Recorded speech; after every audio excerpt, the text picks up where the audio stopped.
Welcome to fucking SpellCast, the Gaming Wizards podcast that we haven't done in almost a year. Yeah. Yeah, it's been a while.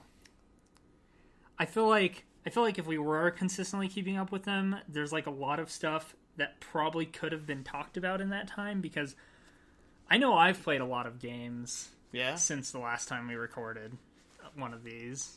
And so have I. And I started playing Borderlands again. Of course. Yeah, it's like the constant.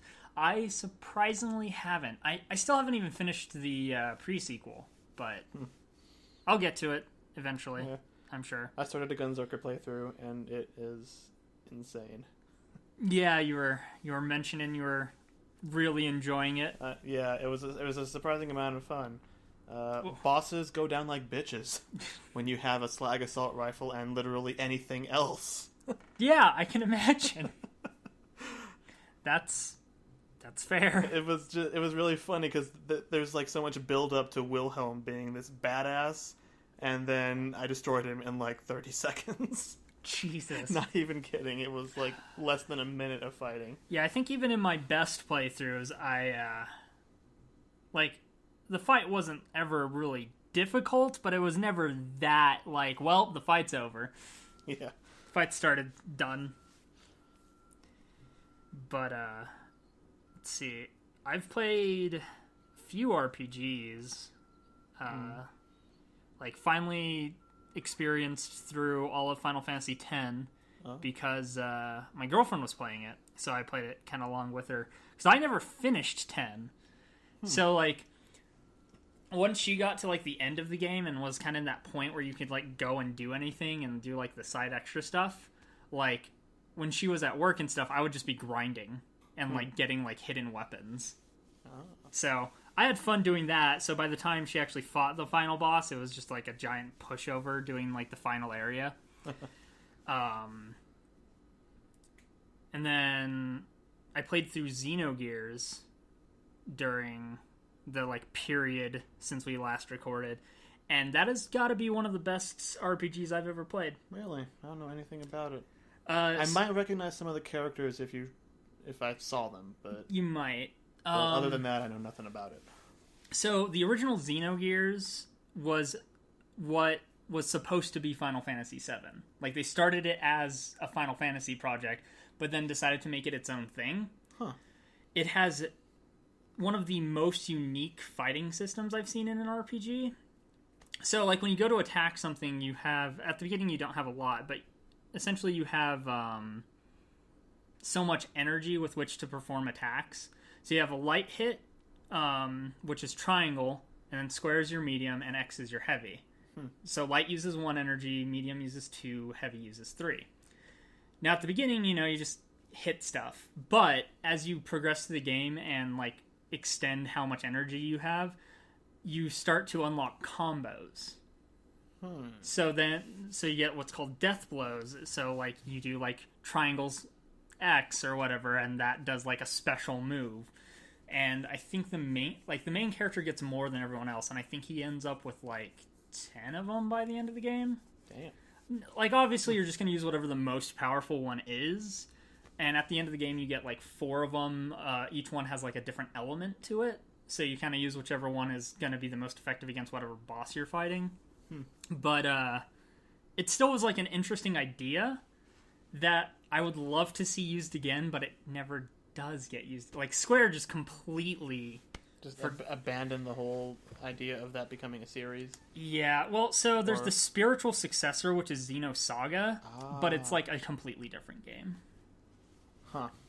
But the biggest downside to Xenogears is they ran out of money, essentially, while working on it. So the entire second disc is just a giant disappointment. Wow. It's like wall of text, boss fight, wall of text, boss fight. And there's like 2 dungeons you go through. Wow. Yeah, it's... Like, after playing through the first part of the game, like, I had heard the second part of the game was going to be a disappointment. And I was like, all right, we'll see how bad it is. And then when I got to it, I was just like, this is so disheartening because you can see what they wanted to do with it. Yeah, and like where they wanted to like really expand it and make it this huge in-depth thing, and they just couldn't. Something else that like I didn't even catch on till the end is like in the first like hour or two of gameplay, like there's all these like anime cutscenes that'll pop up, like fully animated, fully voice acted anime cutscenes, and they just like drop off, like they just don't show up, and then there's like one at the very end of the game, and I was like, wait a minute, there hasn't been one of these since like 3 hours in. Like, what happened to that? We ran out of money. Yeah, basically. But the thing that's interesting is like you can grind in that game, but the actual hard boss fights, grinding will not help you for. Because there's two types of battles. There's battles where you're on foot, and then there's battles where you're in your gears. So you have a giant robot, but its health and its damage is based completely on the parts you have in it. So you just buy the best parts you can at whatever point of the game you're in, and then you just hope you can beat the boss with what you have. Like, you can't grind to, like, over-level it or anything. You're just going in with whatever the best you can afford is. And there was never a point where, like, we couldn't have our main party and, like, all the best parts. There was, like, a couple points where it's like, oh, yeah, this side character we're not using, we can't upgrade their thing, but it doesn't matter because we don't use them. But generally we grinded enough that, like, just in order to unlock the combos, because you have to kind of figure out what the combos are on your own. So, like, you can actually get through the whole game only unlocking, like, a couple of the combos. But there's a level requirement to fully unlocking them. And then you also have to, like, build up, like, an experience bar to lock the next one. So, like, every time you kind of do, like, what the combo would be, more or less, you kind of build up that bar. And then once it's at 100, you actually get the move. But if your level isn't high enough, you won't get the move. So you have to, like, grind levels as well to actually finish out all your abilities. But it's really cool. Like, if the second half of the game wasn't literally just never-ending walls of text with boss fights in between, I would say, like, it'd be something worth recording next time we want to do an RPG. Oh, yeah. But because there is just giant walls of text, we would have, like, 20-minute episodes of just reading. Reading with maybe a boss fight that we kill in, like, 10 seconds. I mean, considering how much reading you already do in RPGs when you're Let's Playing them, that doesn't sound like a good time. Yeah. It's a really good game, and, like, the story is super confusing and convoluted. Like, there was a large section of the game where I just kept going, what?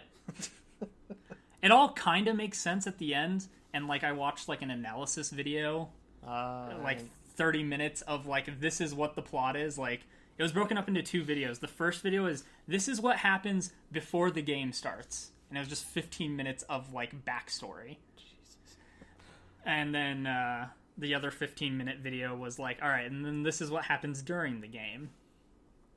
Wow. Because, yeah, there's a lot of, like, flashbacks and, like, this happened this point in time. And sounds like a Square game, alright. Yeah, basically. It was good. Speaking though. of really Square games, I found copies of FF8 and 9 at Goodwill, and they're both in good shape. I started playing 8 again, and I left off, like, kind of early. Like, after you go to, like, that first city and fight that giant robot. Okay.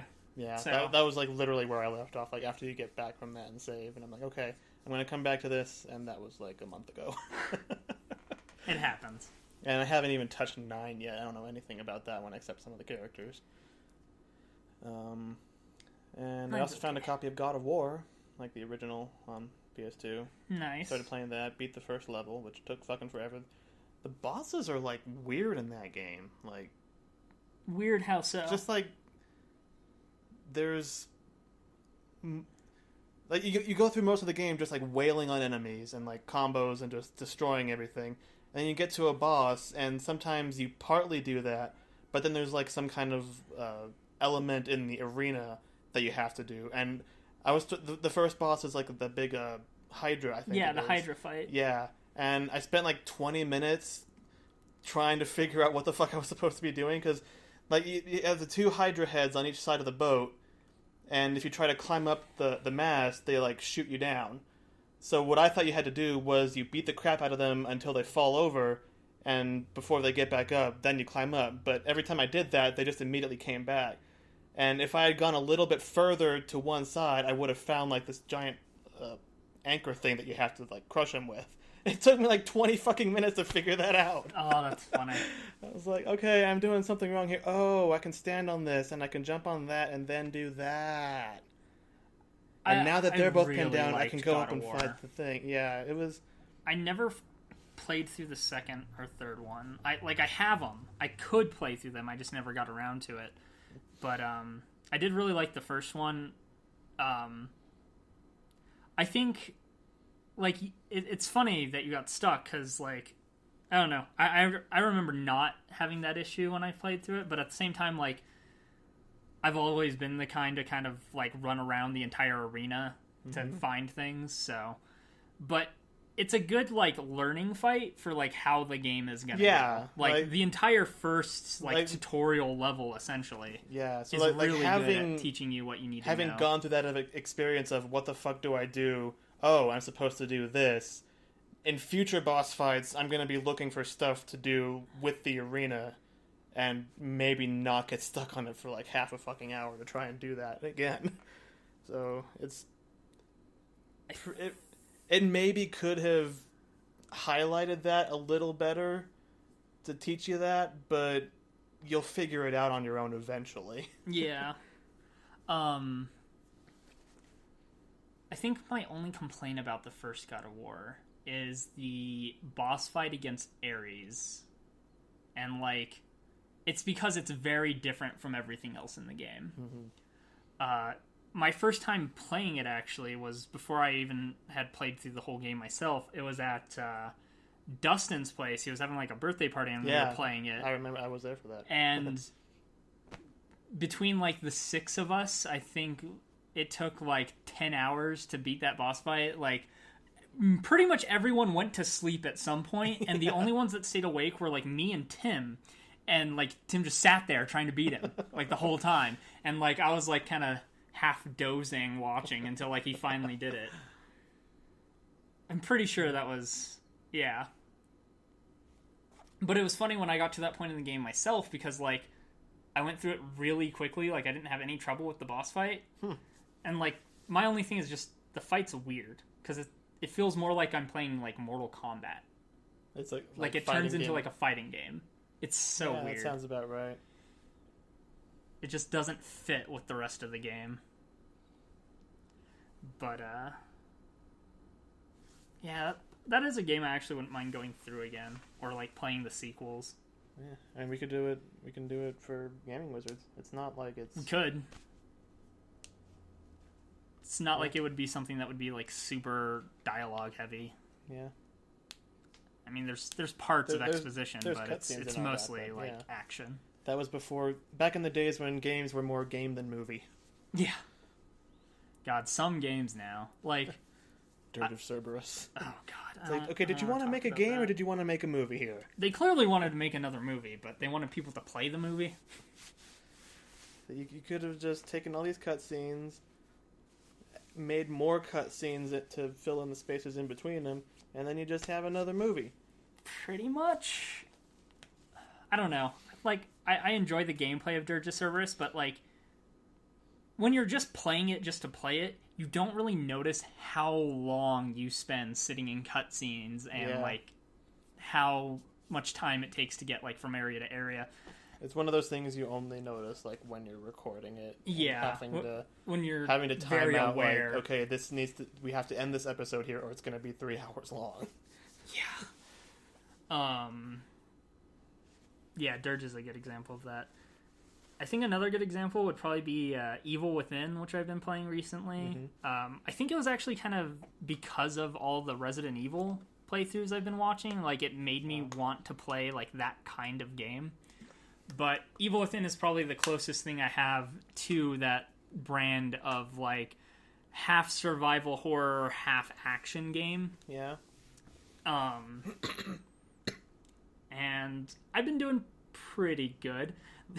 there are a couple parts where like I would die after finishing something.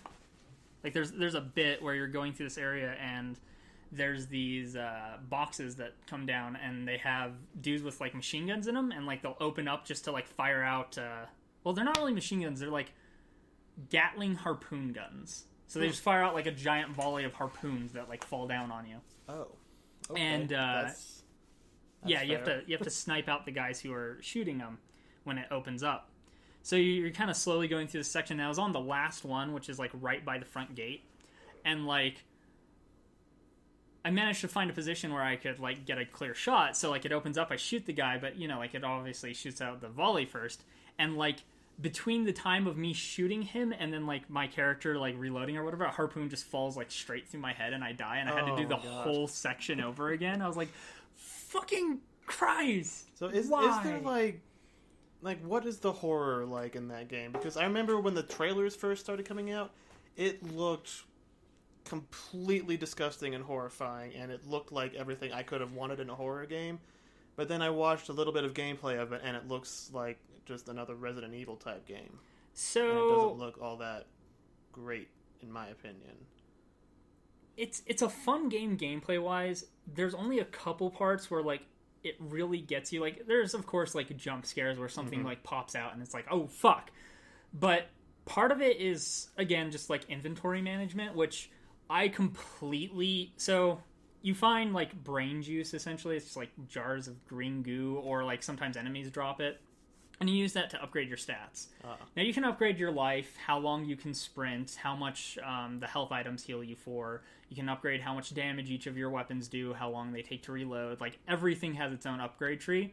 You can also upgrade how much stuff you can carry. And I have been focusing primarily on how much can I carry. So inventory management kind of didn't really become an issue for me, because throughout the game I have had like, oh, I can carry 50 bullets. So I don't have to worry too much about, like, managing my ammo. Like, I still do, but it's lessened because I can carry so much at a time. So that kind of alleviates some of, like, the otherwise horror aspects, because, like, you find a room full of a ton of shit, and, like, normally that's intimidating because there's a lot of stuff, but when you have so much resources, it just kind of becomes like a, well, hopefully I can aim good. But there are a couple of boss enemies that show up a couple times in the game that really get to you. Like, there's some parts of the game, like, in the puzzling aspect that are really grotesque. Like, there's a part where you have to go into these 3 rooms in separate sections of this, like, mansion, and there'll be, like, a brain, and there'll be an audio recorder, and you have to kind of listen to, like, what part of the brain you have to stick like a needle into, and there's like a diagram of the brain and a couple of like markers for like reference. So, you know, you find where you need to stick it in, and it activates these like pumps. But a couple of the brains, like when you stab it in, like the head that's there, like their eye will twitch or something, like they'll react to it, and it's just like, ugh. Like there's a couple parts like that where it's like, it's kind of gross just to like watch. There's one thing that you don't have to do, but it gets you a key. So throughout the game, there's hidden keys, which in like the hub, like safe zone area, there's these lockers you can open up that'll have resources. And there's one part where you have to like cut open this body that this guy was experimenting on and like stick your hand in to pull out the key. Ew. Yeah, it's gross. Like watching that part, like it's not like it's anything hard. It's nothing you have to do, but it's like, you find like a diagram that shows that like an x-ray that shows there's a key in him, so it's like you have to stick the knife in, and it's Wow. Ugh. But a couple of the boss fights are just like super intimidating. There's this one chick, she's kind of like spider-esque, and the first time you fight her, the only way you can hurt her is by burning her, but you have no fire weapons. So there's a couple of like barrels around the arena that if you shoot them, they explode and they burn her. And then there's a couple of bodies that she will come out of, but you can burn the bodies. So like when she's getting ready to spawn out of a body, you set can it on fire and oh, that's cool. Or you can just like lure her over a body and set it on fire. And then there's 2 areas where you can pull a lever to like open up the floor and like drop her into flames. But like you have to do that multiple times. But she is probably one of the most terrifying enemies when you encounter her the first time, because first time you encounter her, you can't really attack her. She moves really fast. She can teleport, so like you can kind of shoot at her to like knock her back and stun her, but eventually she'll just start like teleporting to dodge your shots and just move closer. Oh. If she catches you, she one hit kills you. Like, oh shit! Doesn't matter how much health you have, she just grabs you and just smashes your head in. Wow. And I hate fighting her. Like there's the first sequence where you run into her where you just have to run. There's another sequence where you have to run until you find like an area where you can like light some oil or something on the ground to like burn her, and then it's like, oh, okay, fireworks. And then there's like the first like boss fight against her, and then there's another boss fight against her where you are also, in addition to like trying to escape from her, you have to like turn off valves and stuff to turn off these like walls of fire that are like shooting out, so you have to like shoot closed valves, and then you have to wait for the fire to dissipate in order to continue moving through the area, so you're trapped in like a small room trying to avoid her grabbing you while you're like solving these puzzles. And you can kill her in that part if you have enough ammo, and there are some extra stuff you can get if you do, so I actually restarted a couple of times for the sole purpose of killing her. There were a couple times where I had to restart because the game bugged and she just stopped spawning. Oh. Like the boss music was still playing. She wasn't dead. She just wasn't spawning. And I was like, okay. Alright then. Guess I'm starting over. Yay, boss glitches. But, yeah, I ended up killing her with you get this like crossbow that shoots like harpoons, and there's 5 types of harpoons you can get, and one of them's like an explosive, so you just like shoot it, and if something comes near it, it blows up. Nice. So that's most of what I used to kill her. But yeah, she's definitely one of the most terrifying enemies in the game just to deal with. The other one is there's like this guy that has like a safe for a head, and he carries around like a big like hammer. And if he catches you, he will impale your head on, like, the back spike of the hammer. Okay. When you're running from him, he throws, like, these little leg traps. So, like, if you're not careful, you step in it and you're, like, caught there. And you have to break your way out slowly. But you can kind of kill him. But when you kill him, he just respawns out of, like, another, like, safe. Because there's just a bunch of them all over the place. Okay. And, like, even if you don't try killing him initially, it makes that clear by... because you have to turn off these valves because the room's filling with poison gas. So you're already in, like, a panic and trying to rush. So you go into this one area and you shut this big vault behind you and you go to, like, turn off the next valve. And, like, when you finish it, like, he walks up to, like, the gate because you're in, like, this gated area on the other side of the vault. And he just kind of walks up and, like, rips his own head off. And then he spawns behind you. And it's like, oh, okay, so if he dies, like, it kind of teases you. If he dies, he's just going to get back up. Okay. So, that part was kind of tense, too, just because you're already on a time limit trying to turn off all the valve. And then you have this basically invincible enemy that lays traps everywhere. Yeah. Sounds like a good time. Part of me was like, I want to disarm the traps to get the parts, because when you disarm traps, you get parts which you can use to craft harpoons. Oh. Which makes it probably one of the most useful weapons in the game, because you can constantly have ammo for it as long as you're disarming stuff and finding, like, parts. Like, there was a point where I had, like, 110 parts or so, and it's, like, 2 to craft a basic harpoon. Oh. Yeah. I'm down to, like, 60 now, but... I've been using a lot of explosives, which take a little more to craft.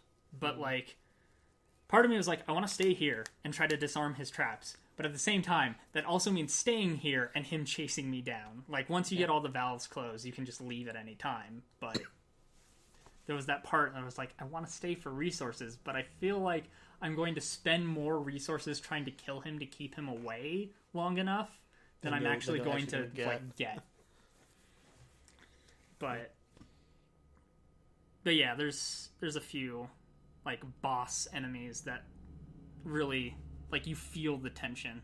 Like Dead Space, regular enemies make me feel more tension than bosses. Like the big giant. There really aren't that many big bosses either. Like the closest thing to a boss you fight regularly are the giant like brute monsters, but they're pretty easy to kill too. So there's but like the big giant wall butt, like it's intimidating initially, but like once you kind of get it down, it's more of a puzzle. It's 3 tentacles and then you shoot the thing in the mouth, and that's pretty much it. There's not really anything scary about it necessarily. Is if you have the basic idea of what you're doing. There's no real intimidation there. Yeah, it's not really scary. It's not like it's going after you. It just has the big tentacles. But, like, the bosses, even, like, the really big ones in Evil Within, they, like, go after you. Oh. And they're big, and they don't die, and they kill you in one hit, and they're scary. So, I feel like Evil Within does the bosses really well. The rest of the game is kind of hit and miss. There's one bit where there's like these things in the water that like jump up and try to eat you. Oh, so you don't want to be in the water.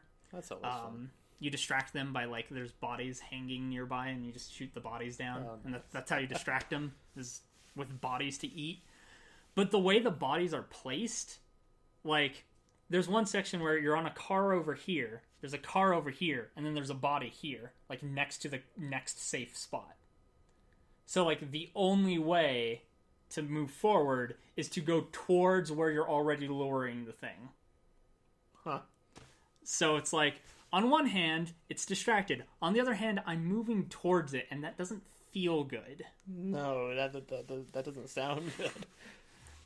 It kind of sounds like the in Amnesia, the water monsters. Yeah. Where you, you throw something, and it goes towards it, and you run like hell in the opposite direction. God, I hate. Yeah, it's similar, except you can't send it in the direction opposite of where you need to go. Yeah. You have to send it kind of towards where you're going anyway, and just hope you get there quicker. So, I think it does stuff well.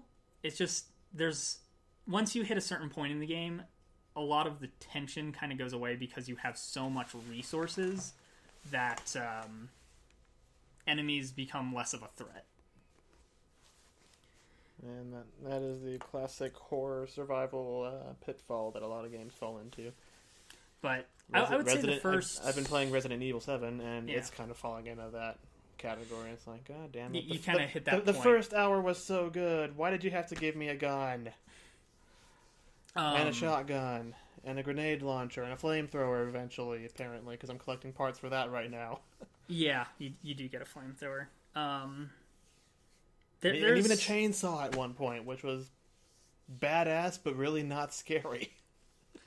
There's a channel I follow that recently released a video about Resident Evil 7, and they actually made a good point about how, like, yes, you kind of become this, like, gun-toting badass, and you just tear stuff apart, but it actually feels natural and makes sense in the way Resident Evil 7 does it.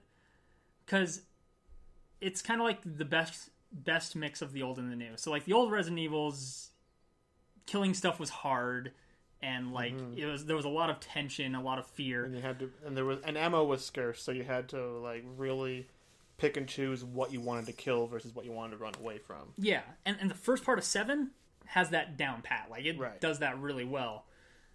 Then the second half of 7 is more like the newer games, where like you go in and you're an action hero and you're able to just blow stuff away. But it gets there naturally. Like, when you first start out with the gun, like, it does nothing to the father or whatever. Yeah. Like, when you first encounter him with the gun in the garage. Yeah, and like, I fucked that up pretty badly the first time, because, like, so you have to get the key to the car. Yeah. And, like, crash it into him, like, a couple times. But the first time I went into that fight, I was, like, kind of panicking, because it's like, okay, obviously I can shoot him and it stuns him for a second. That's giving me time to do something. I need to find out what I'm supposed to do. So I just ran around, like, grabbing everything I could and not even paying attention to what I was picking up. because he was like right behind me the whole time. Yeah. So I grabbed something off of a desk over there, didn't even see what it was, and I'm like, okay, what the fuck do I do now? I can't keep shooting at him, I'm out of ammo. And if I had even like taken a second to look at my inventory, I would have seen, oh, car key. I can probably do something in the car. But by that time, he was already in the car driving it around trying to crash it into me. So I was like, oh, yeah, that's going to be a problem. Yeah. That's interesting, actually. Like, all the playthroughs I've seen, everyone who does that part, like, he gets in the car and tries to run them over. Huh. Like, I don't think I've seen anyone actually get in the car. So, because I died in that encounter the first time because I couldn't figure out what the fuck I was supposed to do. And if you grab the key, you can get in the car and start driving it around, and you just like smash it into him a couple times, and then he jumps in with you and like grabs the wheel and like impales his head on a like beam sticking out of the wall. Fun. Okay. Yeah. And he still doesn't die from that. Yeah. Like the car explodes, it's a big ball of fire, you crawl away from that, and he just kind of like pulls his head off of the thing and starts chasing you again, so you have to climb a ladder and get away from him. It's okay. Very tense. More or less ends the same, but yeah. Okay, that's actually interesting. I didn't know there was like a... Yeah, he'll eventually just like crash the car himself while he's trying to run you over. And so then he'll come out of the fireball. If I'd been better at dodging that, I could have survived the first time then. Huh. Yeah. It's kind of cool that there's different ways that can unfold, though. Yeah, actually, I didn't know that. There is like one like choice moment in the game, which I'm kind of with, because when Markiplier was playing through it, he was like, why would you choose this? And I'm kind of on that same boat. And he did go back to that part of the game, like reload the game and went back. And did the other thing. And it doesn't change where the game goes after that, but it does change the ending at the very end of the game. It does change how it ends. And it's like the bad ending. And it's like, okay, yeah, no, that makes sense. But again, it's like, why would you make that choice on the first time through? But I don't want to like spoil anything for you because I know you're playing through it, so I'm not going to say anything. But I've heard it's actually a pretty short game, so as far as I know, I might be about a third of the way through it. But what's the last like thing you remember doing? I got out of the house, found like the little safe hub in the trailer, and from there I went into the other house, and it's telling me to find a serum. And I got a key. I got the key that opens like the crow doors. Okay. And I know where I'm supposed to go from there, but I remember there was another one of those like in the other house, so I went back to get that, and that was where I left off. So. Okay. Yeah, I'd say you're maybe almost to like a third way through. But I spend a lot of time exploring and finding things that are useful, so. But yeah, definitely by the time you get to the end of the game, like, you feel like you're just the gun-toting badass because you have all these different weapons. There's flamethrower, grenade launcher. There's actually like 2 shotguns you can get. One of them is like a broken shotgun, and you can find a repair kit. Yeah. Oh. I just used the broken shotgun to get the real shotgun because it's on like that statue that does the Indiana Jones thing where if you take it off, it locks the door. Yeah, there's another thing you can get to replace the broken one, and then you can actually fix the broken one. Huh. Is there any advantage to that? Is it like a better shotgun? Or I think so. I forget the differences. But, I mean, yeah, there's the pistol, there's a broken pistol that you can fix, there's the magnum you can get, there's the 2 shotguns, the flamethrower, the grenade launcher, like, and then you get a machine gun at the end as well.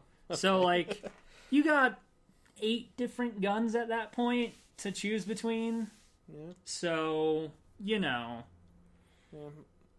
I'm not gonna lie, I was almost a little bit disappointed when I found out you could kill, like, the mutant monster things.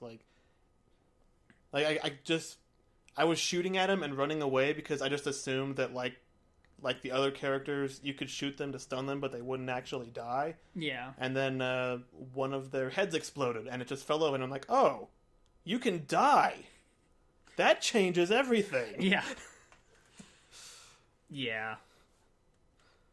Like I said, I think it does a good progression. Like, I definitely agree with that video. Like, it does do a good progression from, like, frightened child into gun-toting badass. But at the same time, like, I do kind of see the argument for, like, it would be better if, like, if the rest of the game was more like that first section where it's, like, that constant tension. Because that was what got my attention, was seeing, like, trailers and gameplay videos of that, like, the demo in the first hour of the game. It's like, yeah, this looks fucking awesome as far as horror is concerned. Like, the atmosphere, the complete lack of weapons, having to hide from enemies. I think what kind of, like, balances out is, like, if you think about it, if it was like that, it would essentially just be, like, a PT clone, like a full-length PT clone. Which I would have been fine with, honestly, but... But, like, when you think about it, like, PT was good because it was short. Like, if you had, like, a 10-hour game of, like, just constantly, like, doing, like, little puzzles and just, like, things jumping at you, it would get old. Yeah, that's true. So, it keeps the game varied. I'm curious to see where they go with what they've done with Resident Evil 7 because of, like... response to this one being so positive, because... The response is positive. They have some interesting ideas. Like, they did something a little different with, like, how they presented the game, and it worked out. And, like, you can see, like, okay, where they took from, like, the old stuff that people liked, where they took from the new stuff that kind of makes it feel a little more modern. You can kind of see, like, they know what they're doing now. Whether or not they'll continue that on, like, if they're going to continue this into, like, another set of games, I want to see where it goes, so like, story-wise. You've seen, like, at least one complete playthrough of 7. I've been told several times that there's, like, minimal connection to the other Resident Evil games. Is that the case? Like, does anything show up that's going to be like, what the fuck is this? I haven't played the other games, so why would I know, like, this character or this, like, reference? There's nothing like that. Pretty much the only thing, like, this isn't really a spoiler because it's so minimal, like, in the last moments of the game, like a kind of cliffhanger sort of... Yeah, basically. Like, oh, it was this character or something like that. Pretty much at the very end, like, some form of Umbrella shows up. Ah, okay. So that's it. Pretty much. Like, you see a helicopter, it has the Umbrella logo, you get rescued, and it's Chris Redfield. Okay. But it's not, like, giant, muscular Chris Redfield from the other games. Like, he's kind of scrawny. Huh. So... Okay, well, if that's the extent of its connection to the other games, I would have recognized that for what it was. Because I'm in the demo, I don't know if it's in the game, but there's, like, you find a picture of a helicopter with the Umbrella logo on it, and I figured, like, that was probably the extent of it. It's like, oh, pretty much. They're clearly somehow involved with what's going on here, but it's not, like, there's a lot of, especially in the last, like, section of the game, like, the last area you're going through, there's a lot of hinting at, like, deeper stuff going on, but that's left really open. Like, cool. They're basically clearly saving that for, you know, future titles. Yeah. And I'm okay with that. Like, not everything is fully explained. Like, you understand, like, where the infection that, like, infected the family comes from by the end of the game, and you deal with that, but you don't really understand where that infection came from in the first place. Huh. So it's like, you find the source of the family's infection, and you take care of that, but then like, where did that come from? Like, how did that... Huh. Yeah. That's never fully answered. Because they knew what they were doing, and they're going to make, like, 8 and 9, and probably 10, 11, and 12. But 10, 11, and 12 are going to be, like, something so radically different, too, because they're doing that, like, change it up every trilogy or so. Yeah. Cause, like the first 3 were, like, the third person... run around, solve puzzles, fixed camera angle kind of thing. Yeah, and then 4, 5, and 6 were like Dead Space, basically. Yeah. And now they're doing like The general consensus I hear is like 4 was the last good one. That's what I heard, because people didn't like 5 and 6 being like so action heavy as they were. Yeah. As I was saying, then 7, 8, and 9 are going to be like more horror focused, but like with that start out really horrible, intense, and then gradually like ramp you up to actiony, kind of. Yeah. Yeah, I guess I don't really necessarily mind it if there's that transition there. Like in games like Dead Space 3, which I've always complained about being more actiony than horror, it pretty much immediately starts you out with action. Yeah. And then the necromorphs show up and things get a little bit scary. Then you go to this planet that's like thousands of years ago, humans came there and found necromorphs or something like that, and it's like I like it. I like Dead Space 3, especially when I replayed it after a while, and there was a lot of stuff I forgot about, and I liked it more than I thought I did. But it was still mostly action over horror. Gotcha. It's one of those things where it's like you like it mechanically, you just wish they did something a little different with it story-wise. Yeah, not even necessarily storyline-wise, just like the atmosphere. Like, okay. Like yeah, the first like we're playing through Dead Space 1 right now, and it's like really claustrophobic, really cramped. And if you get swarmed by enemies, it's like really panicky. Yeah, it's very tense. Because they can come out of anywhere at any moment's notice, and there's few places you can actually run to, and you have like limited ammo, and your guns are only as powerful as you've upgraded them. In Dead Space 3, there's like a lot of open areas because you're like exploring this new planet. Well, it's an old planet, but there's like a lot of outside areas. Everything's like really brightly lit during the day, and sometimes there's like some night scenes, but there's not a lot of that claustrophobia, and you can build like these ridiculously overpowered guns, which is a lot of fun mechanically. Yeah. But at the same time, it takes away from the horror. Like even the few actually scary necromorphs, if you like there's the ones that lurk around in the dark and you have to be careful not to shine your light on them or make too much noise or you'll attract a swarm of them.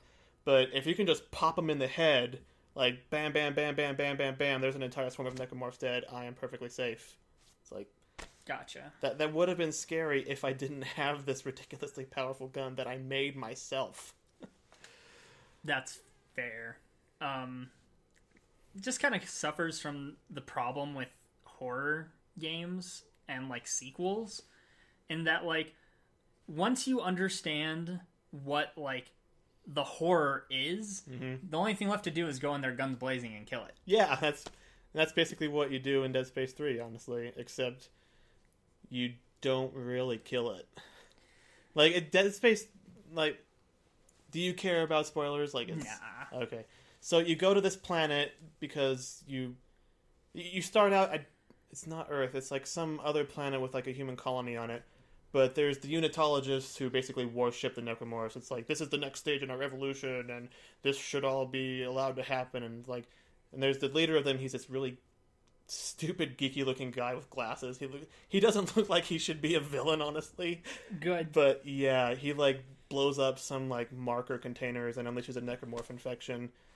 And Isaac's girlfriend, who you meet in the second game, because his first one's dead by the end of the first one. Spoiler alert, by the way. I figured. Yeah. So between 2 and 3, they like form this team to go hunt down markers and destroy them because Isaac's like the only one who can do that, apparently.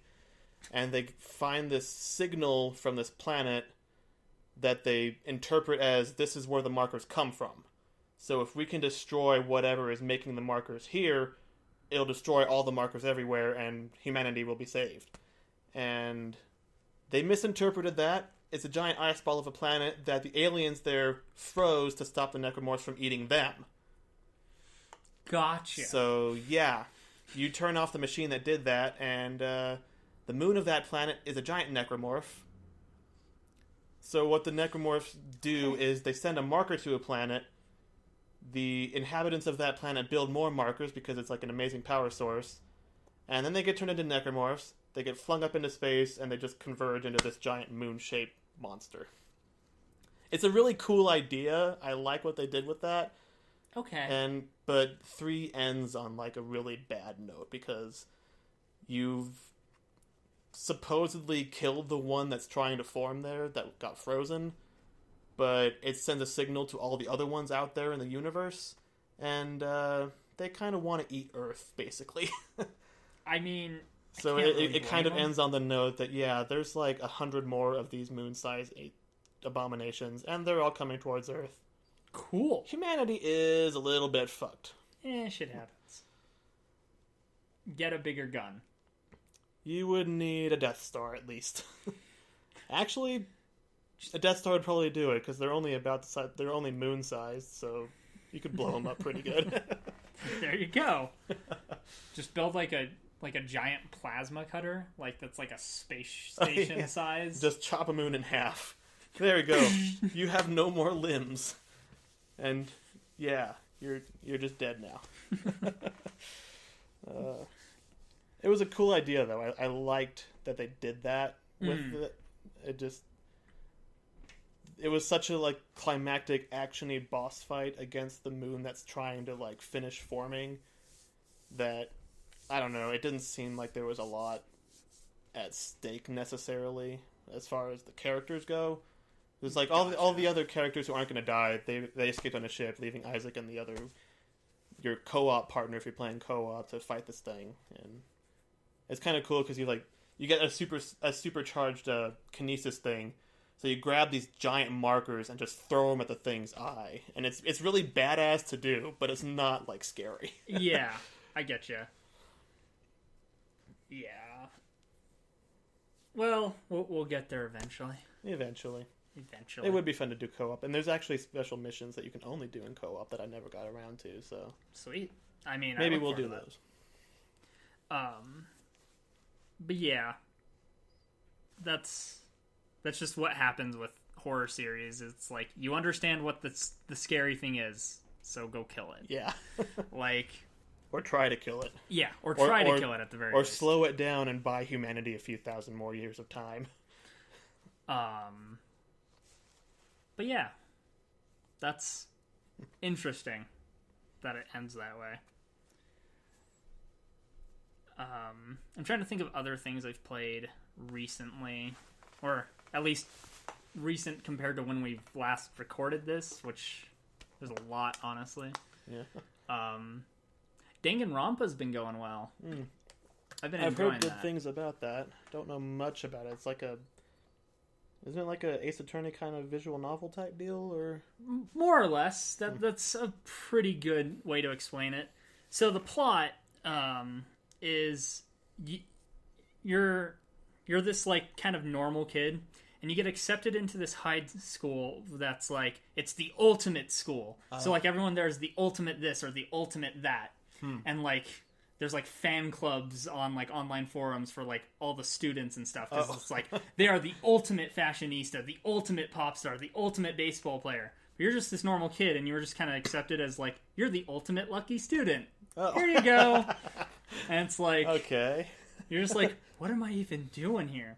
Well, so you go there to go to the school or whatever, and then like you pass out and you wake up in a classroom and you come out and you find out that you and these like I think it's like 15 others total. Maybe it's 14 others and there's 15 total. Anyway, you and all these other students have been trapped there. Like there's this giant like vault door over like where the entrance was. Mm-hmm. And everyone just kind of woke up there. They don't know like what happened, why they're there. And you've someone who uses like a little bear as their like way of communication has trapped everyone there to live a nice, happy school life, cut off from the rest of the world forever. You're never allowed to leave. Okay. Obviously, they're like, well, we don't want to fucking say that. fuck that. Well, there's a rule. If someone kills someone else, they get the chance to graduate and leave. Okay. And at first everyone's like, there's no way I could murder someone else. But then, like, the bear keeps, like, doing stuff to, like, provide a motive. Like, for the first one, basically gives everyone these tapes where, like your characters, he watches the tape and it's, like, his family sitting there, like, oh, I hope you're doing great and stuff. And then, like, the tape, like, cuts and then suddenly just, like, it's desolate. Like, the house is all destroyed, his family's gone. It's like, what the fuck? What'd you do to my family? But would you like to know? Maybe if you escape from the school, you'll find out. Basically, that's the whole thing.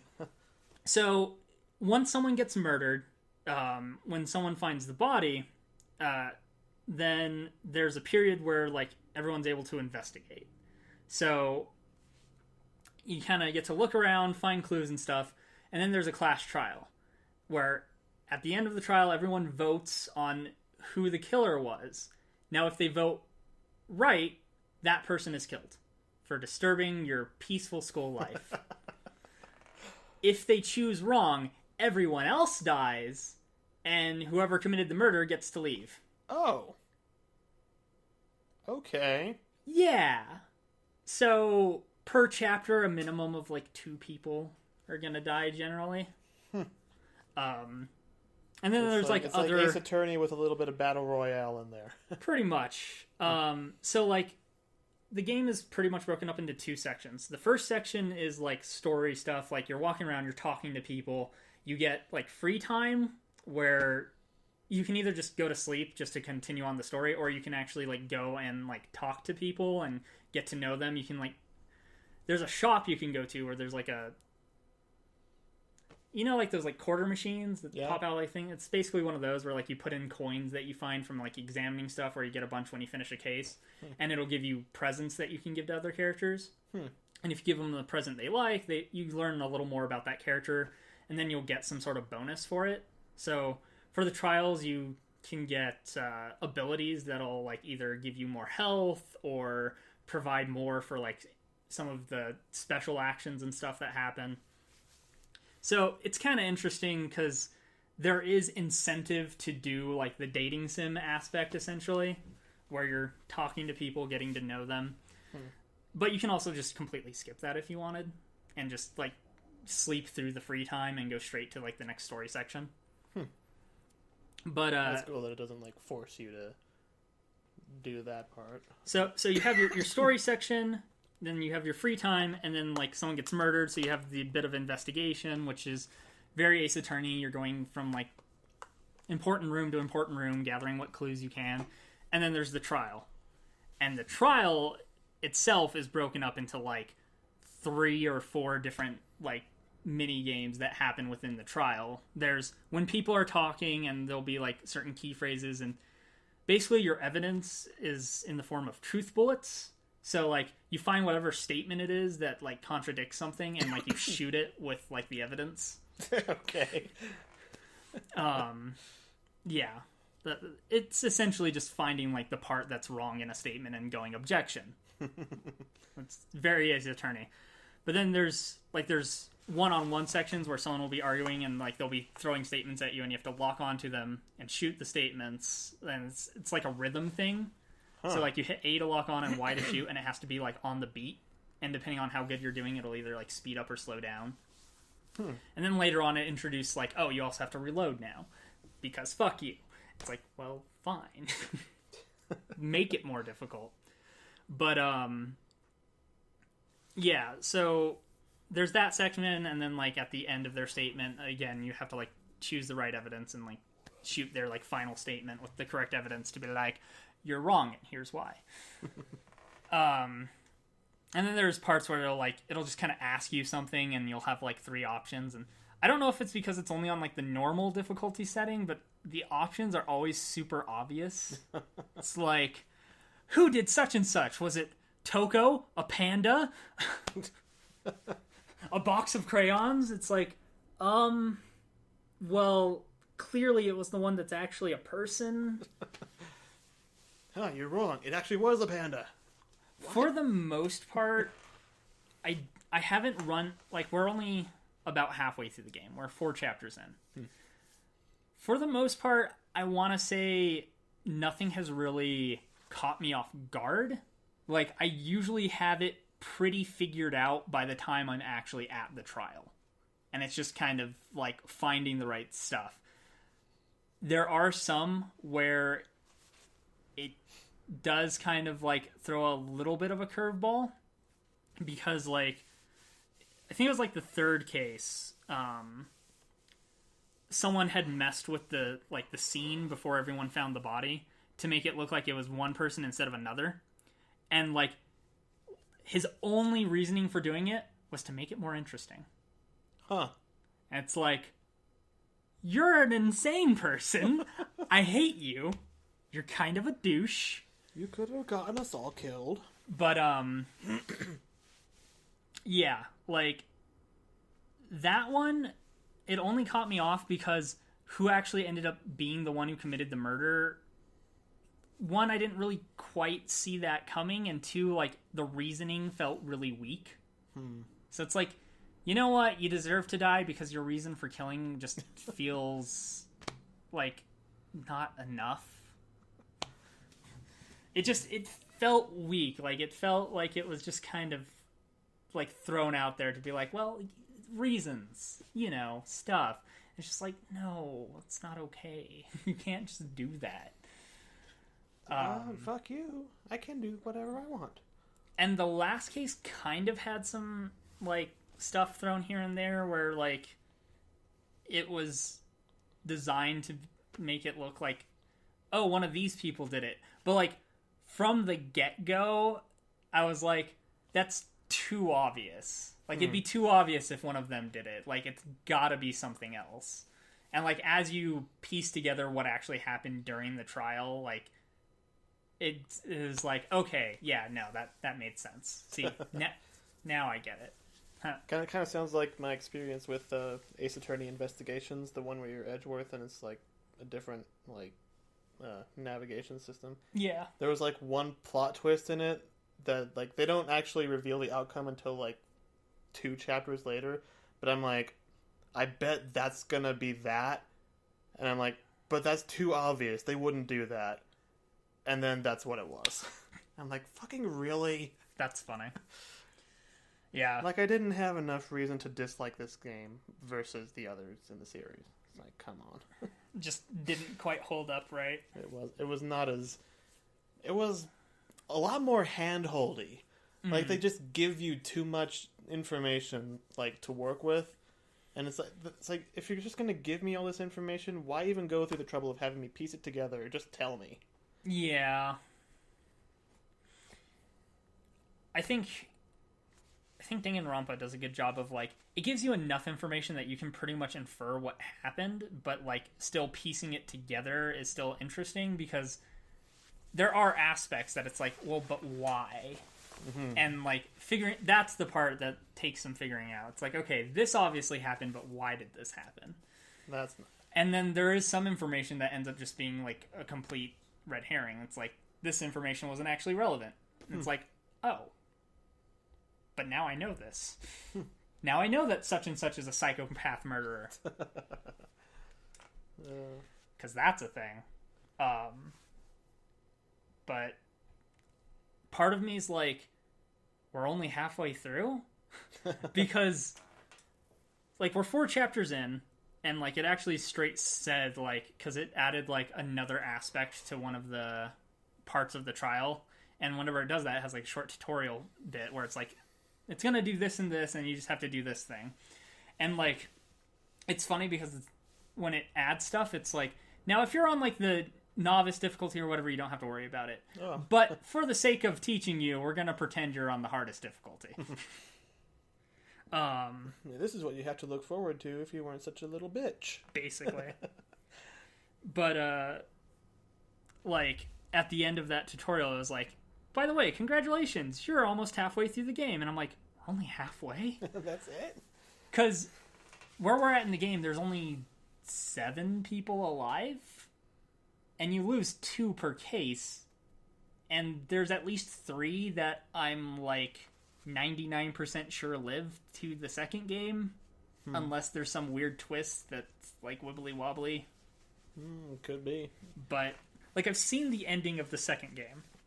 I was at a friend's house. They were, like, watching... They were essentially watching it, because there's, like, an anime of the first game, and then there wasn't one for the second game at the times. I don't know if there is now, but they were, like, watching, like, a playthrough of the second game. So I know how the second game ends. But there's a lot of questions that I have, because there's things that have already happened in the first game that's like, but then what? If this happened here, then it's literally impossible for that to be happening there. Pretty much. So, what? Like the bear, Monokuma. Like, in the second game, like, going into the first game, I was like, I know who's behind the bear, so I already know to kind of be distrustful of this person. But they die? Oh. And I'm like, but now I'm confused about the second game, and I'm confused about where the story is going for the first game. You don't know as much as you think you know. Basically, it's like, well, then how do they explain such and such? So I'm kind of waiting to see where that goes. Because I have some questions based on my lack of information between games. That was my identical twin! I mean, maybe. Shit, that could be it. Or a clone. There has been, like... Or a person cosmetically, surgically altered to look exactly like me. There has been hinting that, like, there's another student, like, somewhere in the school. Oh. And it's like, okay, what does that mean? $5 says it's an identical twin of the person who dies. Maybe. It could be.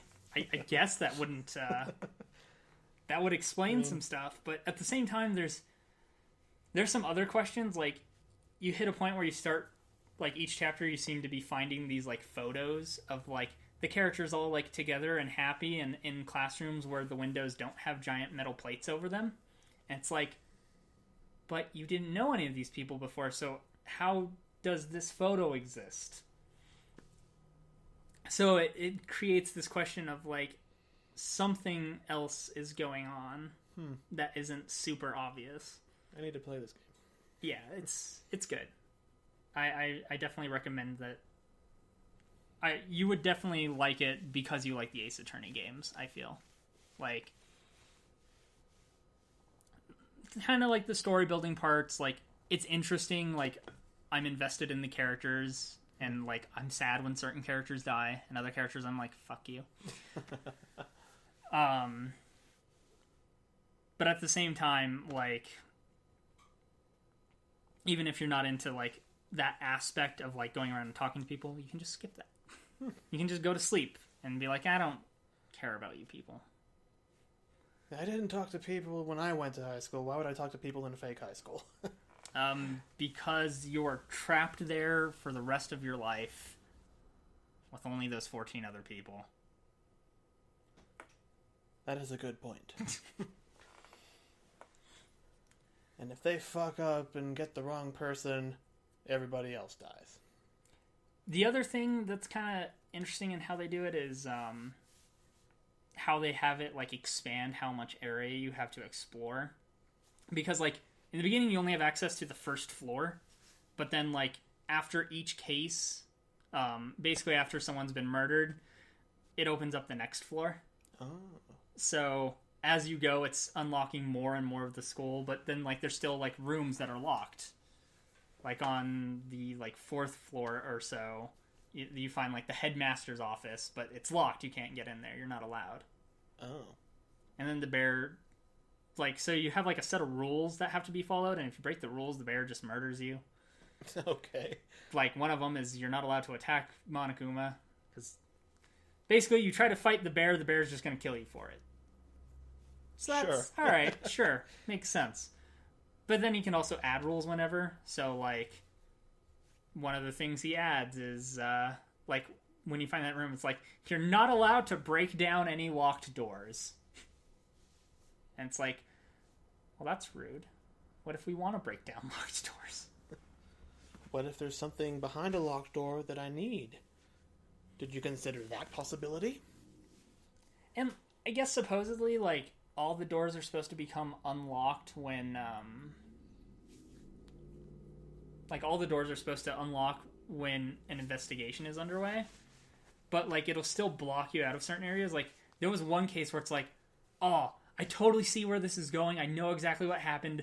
if I go into this person's room, I could just grab the evidence I need. But, like, it ended it before I was able to do that. It's like, okay, now it's time for you to go to the trial or whatever. And it's like, oh, but I know the thing. And sure enough, it went in exactly the direction I thought it was going to go. And I was like, see, I could have proved this way earlier if I just went into his room and was like, boom.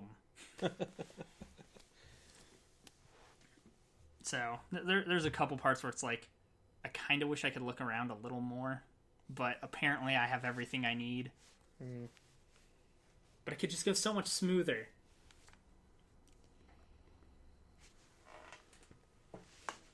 But yeah, it's a fun game. I look forward to finishing the first one and then starting the second one immediately. And then seeing how that goes.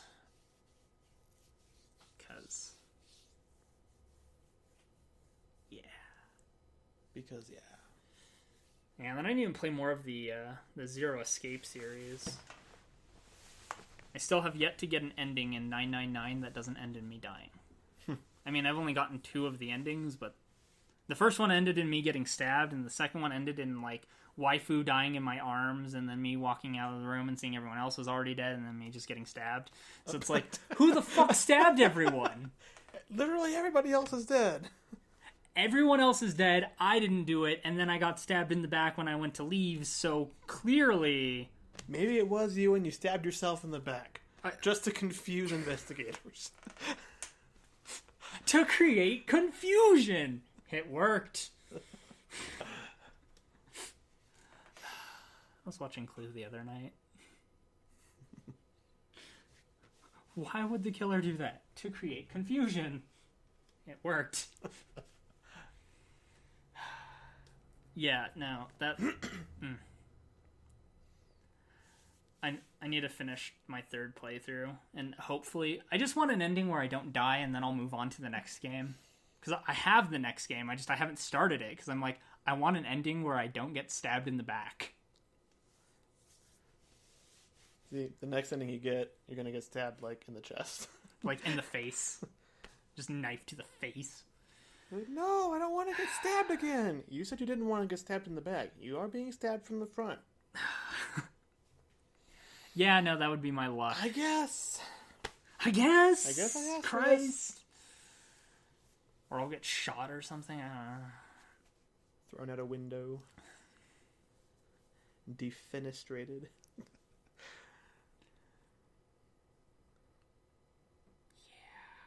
Speaking of things where it's just like, I guess Evangelion.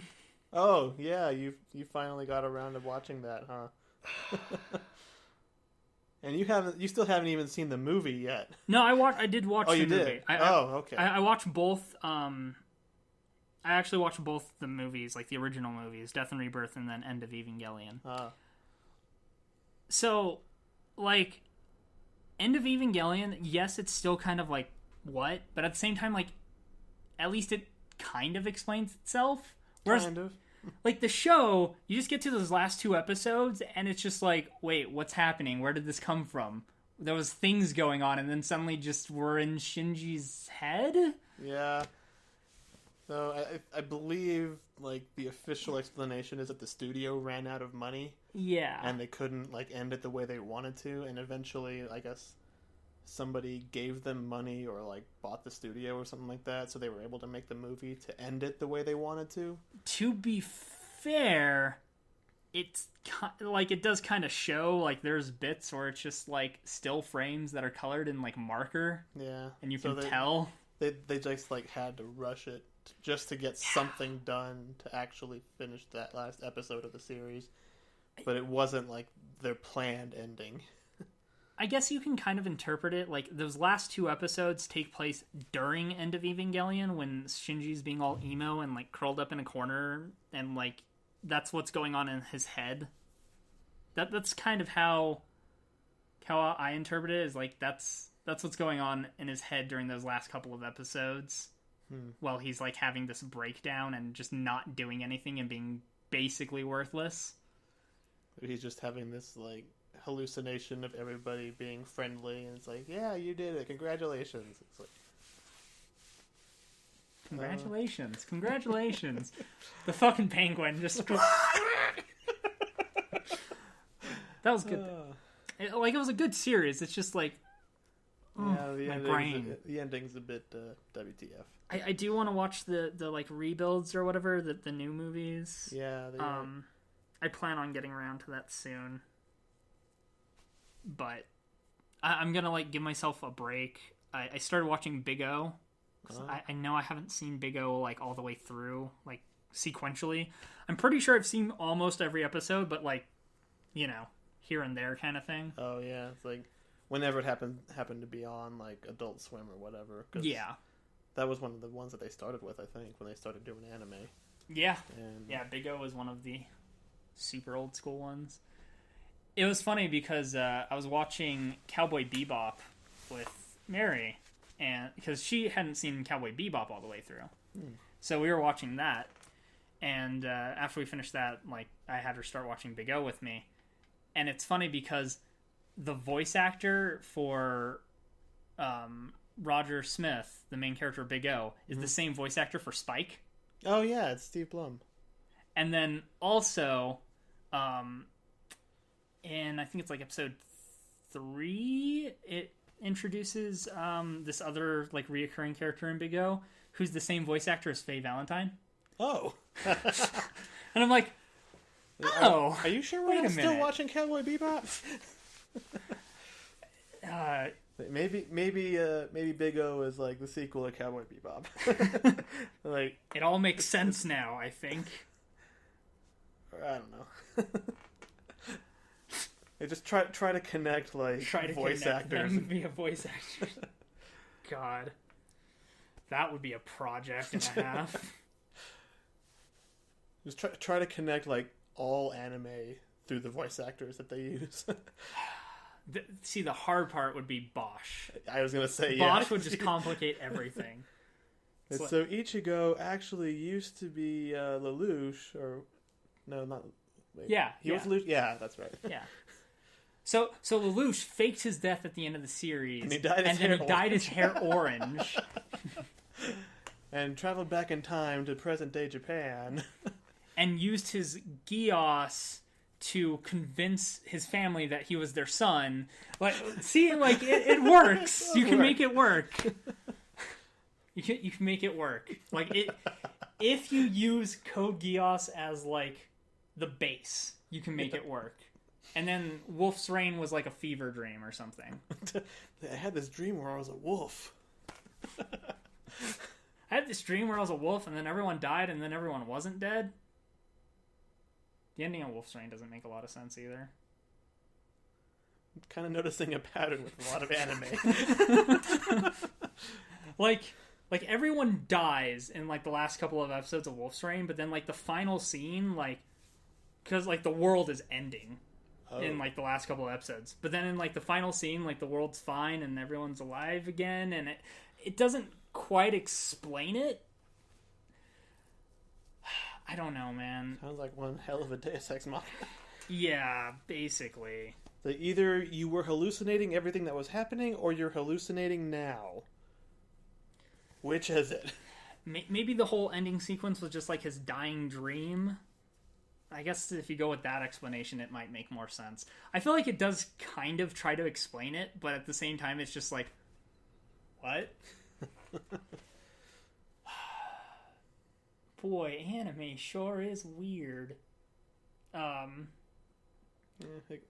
some weird ones out there. One thing we've kind of started doing is we've been doing it at the shop. It's anime night, and we've been watching Konosuba, and it's a newer anime. Season 2 is just now coming out. Episodes are releasing, but it's essentially like a game style anime, but it's different than like other game animes. So like the first episode, the character's all excited. It's like, oh yeah, this new game's coming out. I'm gonna go get it. I'm gonna leave the house and go get this new game. And he sees this girl, like, catches his eye, and she like starts crossing his road. And it's like, oh no, that truck's gonna hit her. So he goes to dive and like push her out of the way. And then like he's in the afterlife, and there's this goddess talking to him. She's like, "You're dead. Sorry." And he's like, "Oh," and it's like, "At least I died saving someone else." And she's it wasn't gonna hit her. Oh. The tractor wasn't gonna hit her. And he's like, "Wait, tractor?" And it wasn't a truck. It was a slow moving tractor, and she was just gonna walk by it. And he jumped in front of it, and he died from like panic because he thought he was gonna get hit by a truck. Wow. And then he's given this option to like either go to the afterlife or it's like, well, you can either go into the afterlife where you'll become old and it's really boring in the afterlife, or you can be resurrected, but you have to do everything all over again. Like you'll start over as like a infant, or we can send you to this other world that people don't want to be resurrected into because there's this evil demon king, like, destroying everything, and no one really wants to be there because it's a horrible place, and he's like... And, like, eventually convinces him into it, and he's allowed to take one thing with him, and just, like, gives him all these options of, like, these...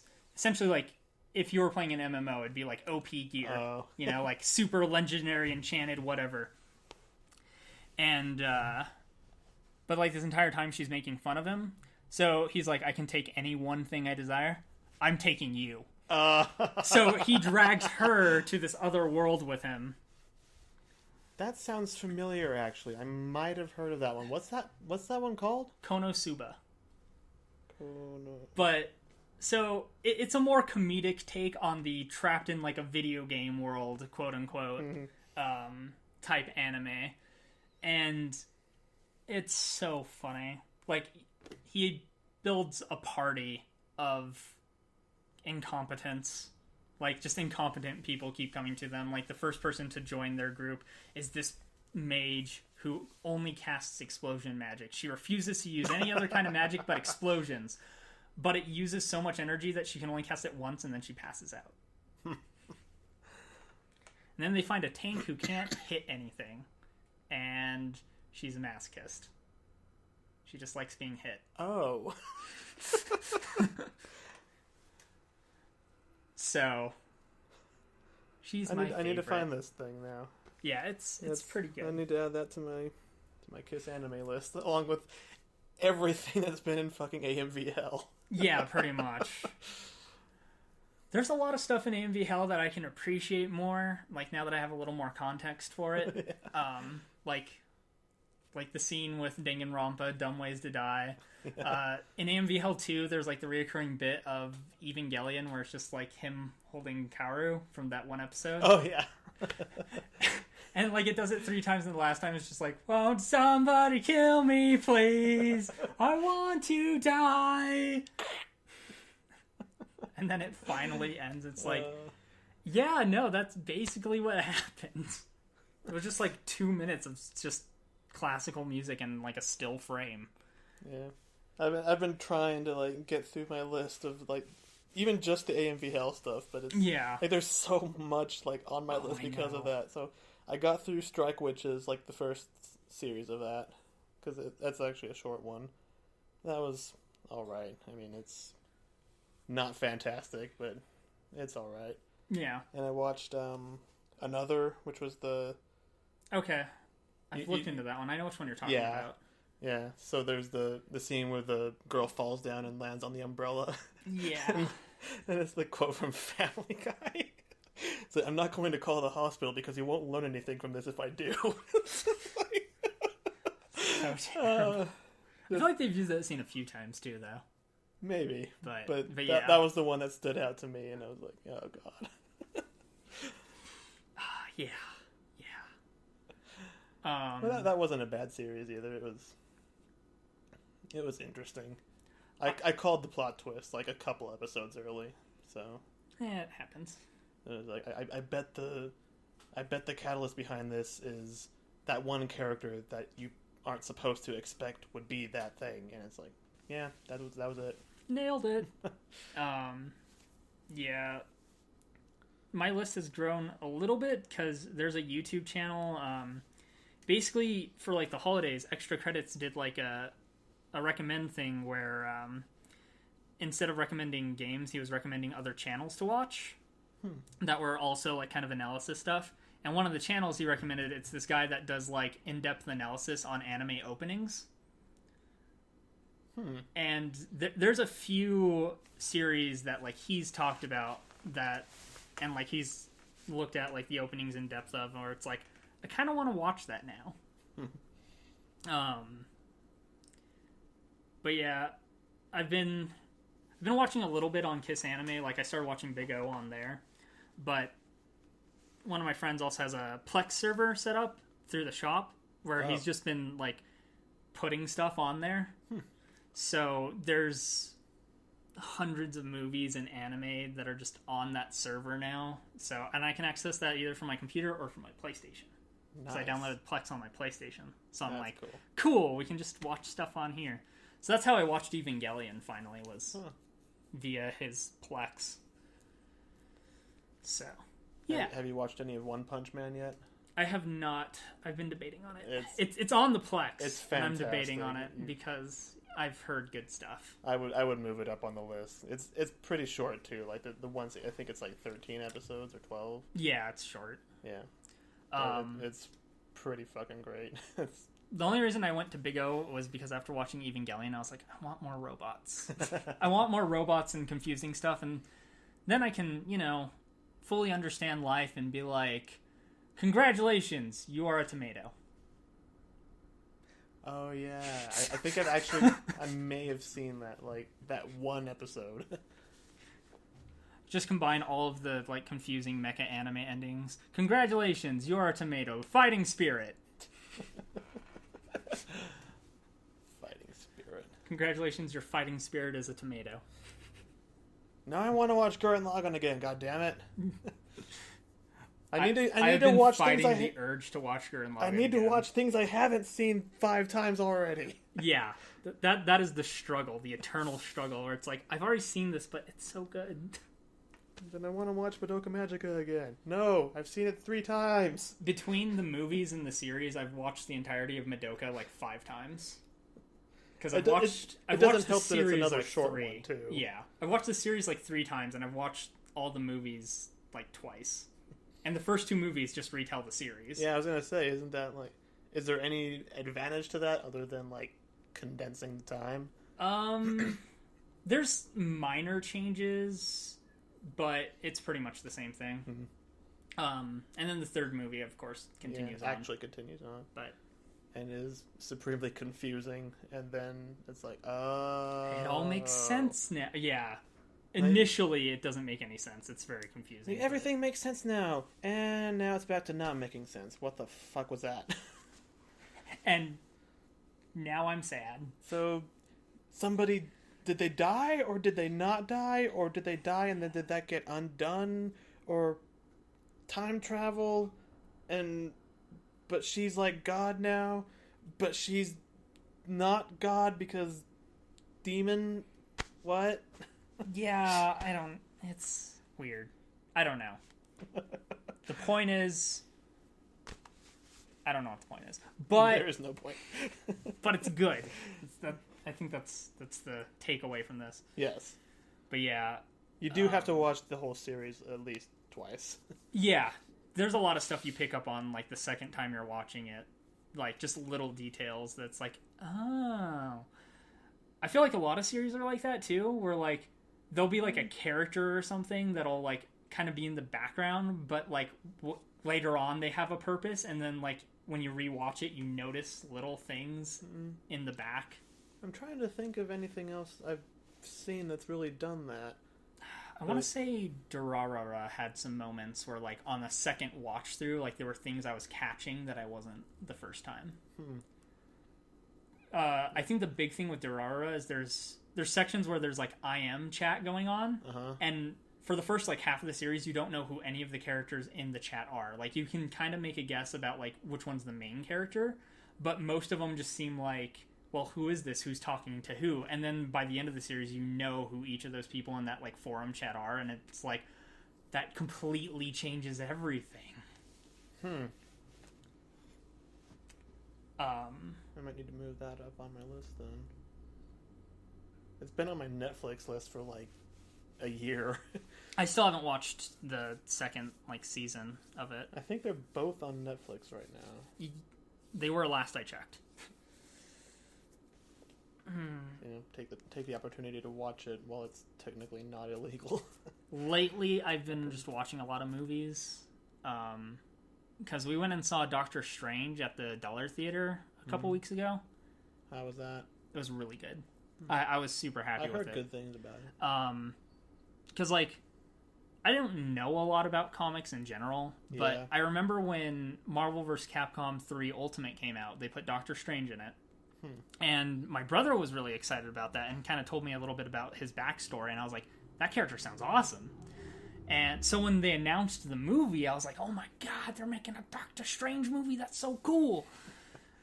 And then when it came out, I just didn't get around to seeing it, but luckily it showed up at the Dollar Theater. I was kind of keeping an eye on movies because I have some Fandango gift cards. So I was keeping an eye on the movies, and I was like, shit, I need to go see that. And we did go and see it. I really liked it. If I had one complaint, it's that Dormammu wasn't on fire enough. If I showed you Dormammu, his comic version, and or just showed you him in Marvel vs. Capcom 3, there's a lot of fire. All his attacks and stuff are fire. There's no fire in the movie. I was a little disappointed. I'm like, where's the fire? The way Doctor Strange beats him at the end of the movie is hilarious, though.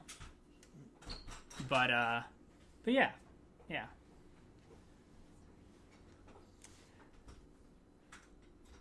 I've been because of that, I was like, I really need to catch up on the Marvel movies because I had seen Iron Man, Captain America, Cat. I'd seen Iron Man, Captain America, Iron Man 2, and the Avengers and Guardians of the Galaxy. I think that's it. Guardians of the Galaxy, Avengers, Iron Man 2, Captain America. I think those are all the ones I've seen, except add Thor in there because I saw Thor. I binge watched everything else recently. Wow. So I watched both Thor movies. I watched Captain America Winter Soldier. I watched Avengers 2. I watched Ant-Man. And then I watched Civil War. I caught up on everything else, and then I watched Civil War. And the only thing I've noticed is there's this weird thing where Thor just kind of disappears and then shows up, and it doesn't really explain where he was between those periods. So at the end of the first Thor movie, they destroy the bridge or whatever, right? That allows them to go from Asgard to other worlds. Right, that sounds familiar. And then it's been a while since I've seen it, but and then he just shows up in the Avengers, and it's never really explained how he got back to Earth. Now, in the second Thor movie, that gateway or whatever bridge thing is rebuilt, so you can assume that's just what they did. But it's never really addressed or explained. And apparently, during the time between the end of the first Thor movie and the start of the second Thor movie, even though he was there for the Avengers, he never went and visited his girlfriend or whatever, his love interest from the first movie. So in the second movie, she's when she first runs into him again, she just instantly slaps him. She's like, "What the fuck? Where have you been? You said you'd come back. I saw you on TV in New York." And then at the end of the second Avengers movie, he leaves again. He's like, I need to go look for some answers because something bigger is going on.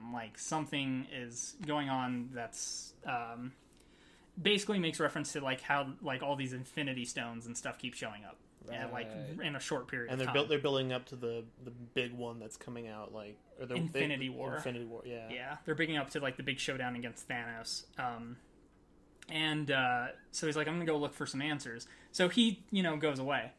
And then, he's, in the bonus scene at the end of Doctor Strange, he's just, there.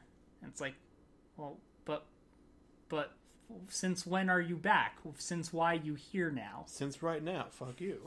Yeah, basically. And, Doctor Strange's whole thing is, he's joins like this place that's like these sorcerers or whatever, and like their whole thing is to like protect the world from like supernatural threats. And so Doctor Strange is like sitting with Thor and talking with him. It's like, it's like, I know you're from another world. What can I do to help you get back? Get out of our place. This is our realm. They just leave. There's the door. So, yeah, there's just a lot of like questions. It's like, Thor, like, where do you keep disappearing to? And then like, when do you come back? Because like he isn't in Civil War, because he's gone during that period. But then he's back at the end of the Doctor Strange thing, and it's just like not explained. I don't know. I feel like he's like the one like weird continuity issue. Sometimes he's here, sometimes he's not. He just kind of comes and goes. Yeah, basically. But yeah, I thoroughly enjoyed most of those movies. The only one I haven't seen is The Incredible Hulk, which technically is part of the MCU. Yeah, that's an easy one to forget about too, I guess. Yeah, I feel like that one's like the least important, just because like I think even like the actor for Bruce Banner changes between that movie and the Avengers. I don't know. I haven't seen. I've seen Avengers. I remember hearing something about that. Like the actor changed because like I think it was like he asked for like a pay raise or something, and they're like, "We'll just replace you." That's something along those lines. I feel. In the acting world, it's like, well, there's always somebody willing to do it for less money than you. And then unless you're really, really good or really, really famous. Yeah, and then you have Robert Downey Jr., who's just like, yeah, I'll be Iron Man. Fuck it. Just let me be Iron Man. You don't even have to pay me. I just want to be Iron Man. Which, I mean, I can't blame him. Yeah. But now that I, like, understand how everything connects better and, like, watched all the movies leading up to Civil War before watching that, like, it has me excited for the stuff coming out, like the new Spider-Man and Guardians of the Galaxy 2. Yeah. That looks... I was already excited for that because more Rocket Raccoon. Of course. That's really all I care and Little about. Groot. Little Groot. How toyetic can you get? No, that's the button that's going to kill everyone. And then he just runs off with it. Have you seen Rogue One? I have not. I haven't even seen whatchamacallit. Yeah, you still haven't seen Force Awakens. Yeah, that one. Yeah, no, I'm not really up to date on my Star Wars. It's not like a huge priority for me. It's like I like Star Wars, but at the same time, like I'm not like a super fan when it comes to Star Wars. Yeah, I get it. It's not that I don't want to see those movies. It's just like that's fine. You're just dead to me. That's all. Maybe I'll watch Force Awakens at some point soon. Maybe. I don't know if that's on the Plex. I should see if that's on the Plex because I'm like out of movies to watch. And then there's no excuse for still not having seen it. Like, I've just been in this mood where it's like I don't want to go to sleep. I should. I'm kind of tired, but I want to stay up. So like I'll put on like another movie, and like I started rewatching Marvel movies that I'd seen before, but it had been a long time because I was like, screw it. I'll just watch a couple more of these because I'm having fun with these right now. And it's not like there aren't 100 other movies that I could be watching. It's just like nothing that I want to watch is on the Plex. I'm just like, I don't feel like watching that. Even though there are other movies that I know I should watch on there. But I should see if Star Wars is on there. Because yeah, I probably should at some point catch up with that. Yeah, just so you recognize all the fan art that's going around and all the memes and all that. It's like, okay, I know that's from Star Wars. I have no concept of the context behind it, but cool. I mean, you can kind of piece together, but yeah. I kind of have to wonder, like, what kind of story you would put together if you only knew based on the memes. It's like, okay, so this guy's a stormtrooper and he falls in love with the rebel pilot, but he's also a Jedi, and then this girl lives on Tatooine with the ball droid who is carrying the plans to the Death Star? Is that what's going on? And Darth Vader's younger brother has a crossguard lightsaber, and he falls in love with the girl from the desert. And they all live happily ever after, and no planets get blown up. Is that also, they're all in high school. I feel like that's not accurate. That is not remotely accurate. There's a droid that's a ball because it's toyetic. And... Okay. So there's this desert planet, and there's a droid on it carrying some super important information that the bad guys and the good guys are both trying to get, and there may or may not be a planet-killing super weapon involved. So, it's the fourth movie. No, it's completely different. No major characters die, and there's no lightsaber fight. None of those things happen. I feel like you're lying to me. I'm absolutely lying to you. I feel like people die. People die. A person dies. Well, I mean, there's like all the stormtroopers and like. I mean, they're not people. They are people, though. They're not clones anymore. They haven't been clones since episode 3. That's fair, but they're not people. They're just guys in suits.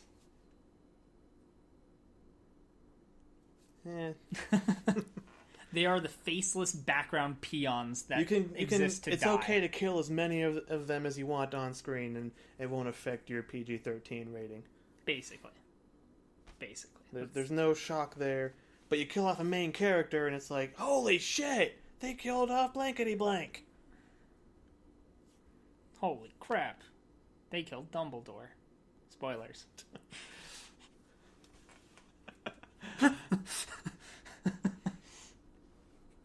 How could you? I'm sorry I spoiled a book that's been out for like 10 years. Even longer than that. The last one came out in 2007. Right. Jesus Christ. Those books are so old now. I know, right? I still never read the 7th one. I know, like, everyone who dies by the end of it, but I haven't actually read it. Because I remember when it came out, the first thing I did was, you said you'd gotten it and read it, and I'd message you, and I was like, alright, I don't care about spoilers, who dies? Let's see, this guy, that girl, that owl. That owl. The one owl. The owl. Yeah. But, Like I said, I'll get to Star Wars eventually, I'm sure. By the time the rest of the new trilogy is out and all the spin-offs. Yeah, no, I'll get like the just wait for them all to come out and then get the box set, and then you'll be all caught up. Get the like extended box set that has like an hour more of footage per movie. Yeah, that's what I'll do. And hey, who knows? Maybe by the time I do that, I'll get around to watching the Hobbit movies. I've still only seen the first 2. I think I had the third one, I just haven't watched it yet. I just didn't care when those came out. They weren't as... Like, the first one was alright. The first one was pretty good. To me... They just tried to extend too much of it into 3 movies. It's like... Yeah, like, to me, The Hobbit isn't the same without, like, the songs and stuff. Like the classic cartoon will forever be my, like, mental image of The Hobbit. Like, it's not the same without the part where they're talking about killing the birds in the trees, and the birds are the hobbits. It's like the part where the goblins are chasing them on like the wolves. Oh yeah, I've read the book. I never saw the cartoon. You never saw the cartoon? Never saw the cartoon. What? Never saw any of the. I saw part of. I feel like we should watch that now. I saw part of. Because it's not long. I think I saw like maybe the first half of Fellowship of the animated Fellowship of the Ring. And those are kind of weird. It was weird because it was weird to me because it was so different from the ones I had already, like the live action movies, and there were so many like weird design choices, and it's like, okay, Gollum doesn't sound like how I would expect Gollum to sound. He sounds just like... Well, and like the Fellowship of the Ring and stuff, the way those are animated, it's like that rotoscope. Yeah. And all that. Wasn't that Ralph Bakshi who did Wizards and all that? I don't know. I think it was. I don't know if he did all of them, but I'm pretty sure he did the first one. He did Fellowship of the Ring. But yeah, Fellowship of the Ring and Two Towers are like that. Return of the King is done in the same style as The Hobbit. Which is kind of weird and, like, stands out a bit. Huh. But I actually do like the Return of the King cartoon as well. But yeah, I haven't seen, like, any of the animated ones. Like, maybe the first half of Fellowship of the Ring, like up to the point where Gollum shows up at least. I feel like we need to watch The Hobbit because The Hobbit's actually pretty good. Like I think The Hobbit holds up today, both animation wise and like the way they like wrote it and adapted it. But that's just my opinion. I don't know if that's a wide consensus opinion, but I still enjoy that movie. But yeah, we're going on 2 hours here. Yeah, we should probably cut this soonish. We probably should have cut this like forever ago, but there's so much. Yeah, I mean that's what happens when you do a podcast every 10 months. Yeah, really. They tend to be a little bit longer than doing it weekly. Yeah, I don't know if we'll get back to doing them weekly, but definitely more than yearly. Yeah, more than yearly. Maybe like bi-weekly or monthly, just depending on our schedules. Just whenever. We'll get them when we get them. Point is, there won't be another like a year-long break. Yeah, hopefully.